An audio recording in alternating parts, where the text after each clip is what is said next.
Y a continuación le cedo la palabra a usted, señor Pérez Casas. Adelante. Muchísimas gracias, señora presidenta. Yo quisiera, para comenzar, recordar la dimensión de los crímenes cometidos a través de una agencia de seguridad e inteligencia del Estado que ha dependido directamente del presidente de la República. Estamos hablando de más de 600 víctimas entre defensores de derechos humanos, periodistas independientes, políticos de oposición, magistrados de la Corte Constitucional y magistrados de la Corte Suprema de Justicia. Estamos hablando no solamente de escuchas ilegales, estamos hablando de asesinatos, estamos hablando de reiteradas amenazas de muerte. En la pantalla pueden ver ustedes una muñeca descuartizada, quemada, untada de pintura roja, que se le envió a mi colega aquí presente, la doctora Soraya Gutiérrez Argüello, vicepresidenta de la Federación Internacional de Derechos Humanos y en ese momento presidenta del colectivo de abogados José Alvear Restrepo.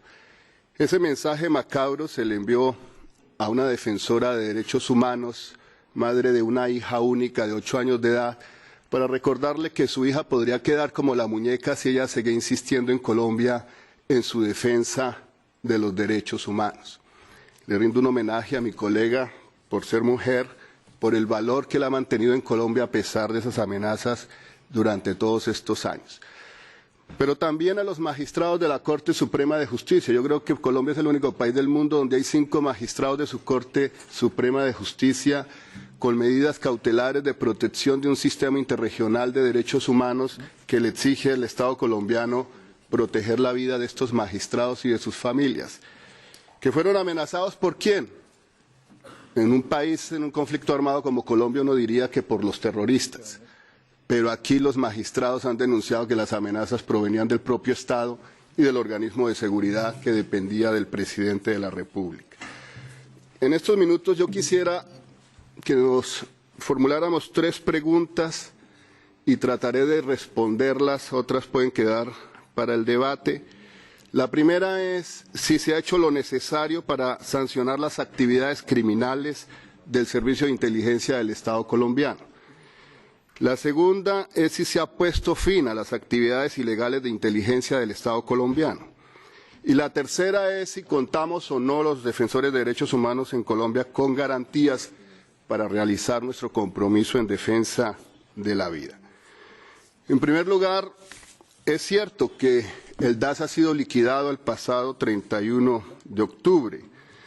Es cierto que hay más de 40 funcionarios del DAS que están siendo procesados por la justicia colombiana, que más de 20 han sido sancionados disciplinariamente, que incluso el primer director del DAS que nombrara el señor Álvaro Uribe Vélez, entonces presidente de la República, fue condenado a 25 años de prisión por haber puesto el DAS al servicio del paramilitarismo y por ser responsable del asesinato de un profesor universitario y defensor de los derechos humanos, el profesor Alfredo Correa de Andrés. Es cierto que está preso y juzgado en la Corte Suprema de Justicia, quien fuera durante 6 años el secretario general de la Presidencia de la República. Pero, sin embargo, el déficit de la justicia frente a estos crímenes sigue siendo muy grande. Varios de estos funcionarios del DAS se han acogido a sentencia anticipada, han aceptado su responsabilidad penal en un concierto para delinquir agravado y otros delitos, pero le han dicho a la Fiscalía General de la Nación que no quieren hablar porque tienen miedo sobre sus vidas y las vidas de sus familias. Esto acaba de suceder, el último que se sometió a sentencia anticipada, un señor que se asiló en Estados Unidos y en diciembre pasado manifestó ese miedo ante la Fiscalía General de la Nación. Ahora, es que se ha puesto fin a las actividades ilegales de inteligencia en Colombia. Lamentablemente no. Lamentablemente los defensores de derechos humanos, y no solamente los defensores de derechos humanos, también muchos dirigentes sociales siguen siendo víctimas de una persecución que ha incluido asesinatos muy graves, amenazas de muerte. La gente tiene que seguir huyendo de sus regiones, tiene que seguir saliendo del país para proteger sus vidas. El propio presidente Santos en su momento denunció que había una mano negra que estaba detrás de esos crímenes de los dirigentes que buscaban recuperar sus tierras. Sin embargo, lo que no ha aceptado el presidente Santos, y mientras no lo acepte, yo creo que el Parlamento Europeo podría ayudarle en esa tarea para que se depure el propio Estado colombiano de esa mano negra, porque es que esa mano negra está dentro de la institucionalidad colombiana aún, y esa mano negra le presiona enormemente. Nosotros estamos denunciando aquí de manera vehemente cómo el gobierno colombiano se está atreviendo a hacer lo que no hizo el gobierno de Álvaro Uribe Vélez: reformar la Constitución colombiana para restablecer el fuero penal militar, cuando hemos luchado para reducir los alcances de ese fuero durante más de 30 años, que nos ha costado muchas vidas. Ahora el gobierno está facilitando una reforma constitucional para restablecer ese fuero, que en últimas es un fuero para garantizar la impunidad, para poner en peligro la vida de los ciudadanos y las ciudadanas colombianas frente a unas formas de proceder que han conducido a muchos militares a prisión, que hay algunos generales presos, que hayan otros que tengan procesos abiertos. Así que hacemos ese llamado de atención, porque no nos sentimos con garantías durante el actual gobierno. Pese al anuncio del presidente Santos del desarme de la palabra, que hemos recibido con satisfacción la comunidad de defensores de derechos humanos, pese a que interlocutamos permanentemente con él, paradójicamente estamos más en riesgo que en los dos gobiernos de Álvaro Uribe Vélez. Paradójicamente se nos amenaza más de muerte. Paradójicamente se atenta más contra los defensores de derechos humanos. Para que ustedes lo sepan, solo durante el año 2011, 49 defensores de derechos humanos fueron asesinados en Colombia.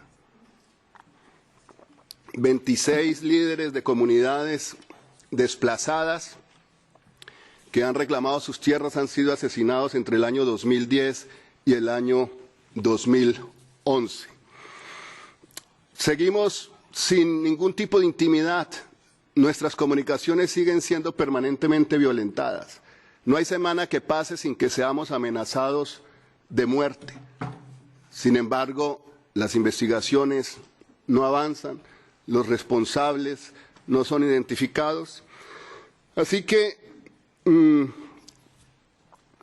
yo concluiría con algunas recomendaciones. Ustedes pueden ver el cuadro de lo que en su momento en el DAS se llamó la Operación Europa, donde pues había el objetivo de enfrentar el trabajo que hacían los eurodiputados, expresando su preocupación por la situación de derechos humanos en Colombia. Y había la estrategia que se desarrolló de neutralizar al Parlamento Europeo, neutralizar a esta subcomisión de derechos humanos, neutralizar a los defensores de derechos humanos en Europa. Y esa actividad ilegal pues se extendió a decenas de organizaciones de cooperación al desarrollo europeas y a decenas de ciudadanos europeos solidarios con la causa de la paz o de los derechos humanos en Colombia. Por eso hay una investigación penal abierta en Bélgica, por eso hay una investigación penal en curso en España. Esperamos nosotros abrir pronto una investigación penal en Estados Unidos, porque también se persiguió a ciudadanos y ciudadanas norteamericanas. Yo concluyo, señora presidenta, haciendo algunas recomendaciones en el propósito de que le ayuden al presidente Santos a depurar el Estado, a depurar la fuerza pública de esa mano negra. En primer lugar, antes de ratificar este Tratado de Libre Comercio entre Colombia y la Unión Europea, hay que reclamarle y hay que exigir del Estado colombiano y del gobierno en particular la depuración total de los archivos de inteligencia militar y de policía en torno a los defensores de derechos humanos y sus familias. De igual manera, hay que terminar con ese concepto que el señor embajador aquí conoce muy bien, el doctor Rivera, porque fue ministro de la Defensa, que sigue vigente dentro de las Fuerzas Armadas, que sigue estando en la página web de las Fuerzas Armadas, de que los defensores de derechos humanos hacemos guerra jurídica o hacemos guerra política, porque eso nos convierte en un objetivo militar. Hay que terminar con ese concepto, hay que reconocer que nuestro trabajo no solamente es legítimo, sino necesario para la democracia colombiana. Insistimos de igual manera en que el gobierno termine con este propósito de la reforma al fuero penal militar. Esto es un gran peligro para la democracia y es un gran peligro para la paz y es un gran peligro para la sociedad colombiana. Hay que solicitar que se ponga fin a este proceso de reforma constitucional. Por último, señora presidenta, quiero transmitir el mensaje que se lo hemos dicho al presidente de la República, se lo hemos dicho a la canciller y lo repito aquí como constancia histórica. Si por defender los derechos humanos, si por nuestro compromiso en quitarle espacios políticos al crimen, si por nuestra lucha contra la impunidad, por un Estado de Derecho y una democracia digna de tal nombre, si por nuestra reivindicación permanente de una solución política negociada al conflicto armado en Colombia y por la paz, se nos difama, se nos lleva a la cárcel o se nos asesina, estamos dispuestos a seguir pagando ese precio. Estamos dispuestos. La comunidad internacional y el pueblo de Colombia, más temprano que tarde, entenderán que actuamos con dignidad y que actuamos con responsabilidad histórica. Muchas gracias, señora presidenta.